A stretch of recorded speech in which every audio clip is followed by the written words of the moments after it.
everyone, it's Bridget. Thought I'd do a walkthrough of my decks that I made. This one is a Zener card deck. I wanted to practice more on my clair senses with this one and try to guess not only the shape but also the color. But if you're just starting out, just the shape would be good and you can just make it into black and white. And I was clearly impatient with the Mod Podge, so I would just wait a bit longer than I did with it. And I did look on sites for different cards to see which shapes and colors they had. These ones seem to be the most common. And I just went with a simple black color to not overcomplicate that. And I have 4 cards of each shape and color here. See, some of them still kind of stick. And I made this months ago, but I also haven't been really using it as much as I would like to. So I would recommend looking and see what shapes that you want to practice with and what colors you relate to those shapes. I also use for both of these decks Bristol paper, which comes in a variety of different thicknesses. I was just using what I had from college 10 years ago, I think, so still would suggest figuring out what you have and reusing that.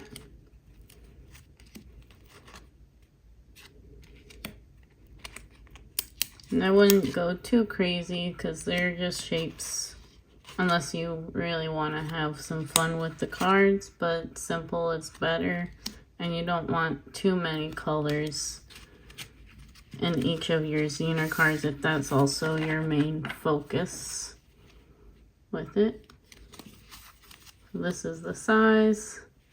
I tend to go for smaller decks, so I thought it would be best to make it small for me on both ends here.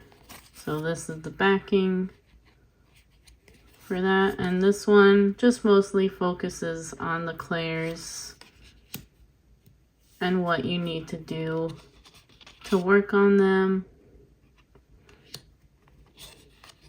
I feel like also if you're just learning clairs, making your own deck would be great so that you put the name of it and the meaning somewhere, so that way they're kind of like flashcards and you're still learning them. And I did use Bristol paper for these. And for the shine, I just used a simple gel pen.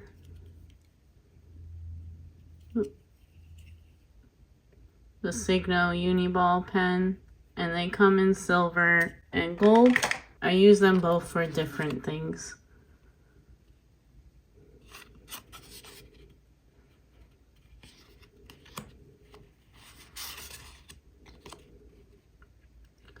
This deck was more intuitive drawings than my usual illustrations, so I also just wanted to let go and have a little fun with it. Doing however many cards in a deck is very overwhelming for me. I also decided to make it into a meditative practice and figure out what colors come up for me for certain words and any shapes that come up as well, and include them. Or sometimes the shapes just went on its own and the colors just came up and my hand did its own thing.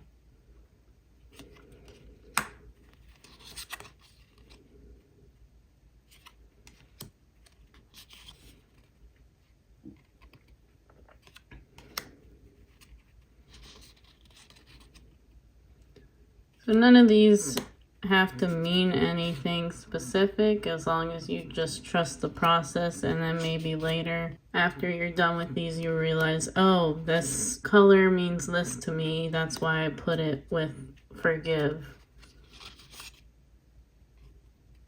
And you can work on that and put that in your grimoire for another time.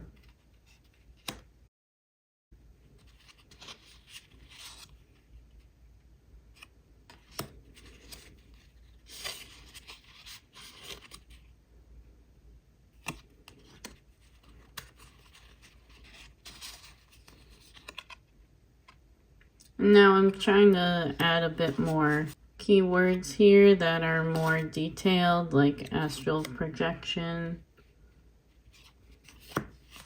transformation, intuition. So that's say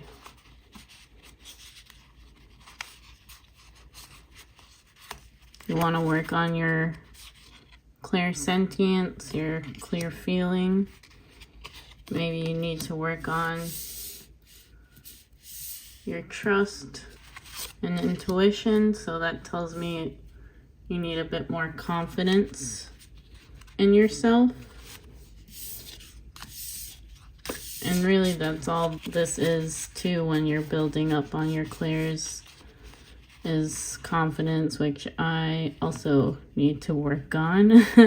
Also have like alignment here in case things are a bit out of whack. I believe there's this exercise from the Psychic Witch book where you imagine 3 cauldrons and you see visually which ones are out of place and which one that needs some alignment with. So you can also pair other exercises with your own deck too that you make as well. And I feel like this deck is more so for a specific person than doing a group reading, and that is essentially what I intended it for. And I definitely recommend trying to set some time apart. I know life can be hectic, was for me recently. So I had trouble balancing spirituality with life. So sometimes it just doesn't work out that way. But I think as long as we recognize it and we use the tools that we already have, I think it's good to prioritize what you need to do first and then figure out how you can implement spirituality into your life when you see fit to do so. So it's always going to be there when you come back. You're not less or more of a witch the more or less you practice. That's not how it works. You're always going to be a spiritual person throughout, no matter what comes your way or what doesn't. It's all about what you feel comfortable doing or not doing at the present time, and that's totally okay. Each of our practices are going to be different, and that's also why I like to learn from you guys too. So let me know what you guys do. Have you created your own cards? Are you thinking about creating it? Let me know in the comments, and thanks so much for watching. Really appreciate it, and I'll see you in the next one. Bye.